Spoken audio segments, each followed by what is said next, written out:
ঢাকা ৮ আসনের স্বতন্ত্র প্রার্থী ও ইনকিলাব মঞ্চের মুখপাত্র শরীফ উসমান হাদী বুলেটবিদ্ধ হয়েছেন। আজ শুক্রবার জুমার নামাজের পর রাজধানীর বিজয়নগরে এ ঘটনা ঘটে। গুরুতর অবস্থায় তাকে ঢাকা মেডিকেল কলেজ হাসপাতালে নেওয়া হয়েছে।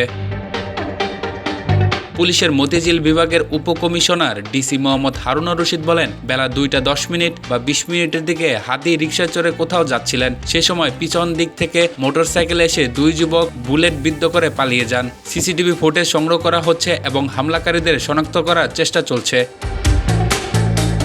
ঢামেক হাসপাতালের হাদীর সঙ্গী ও সমর্থকদের ভিড় জমেছে। তার সতীর্থরা জানান, তিনি জরুরি বিভাগে রয়েছেন, প্রচুর রক্তক্ষরণ হয়েছে। চিকিৎসকেরা বি নেগেটিভ রক্ত জোগাড় করতে বলেছেন।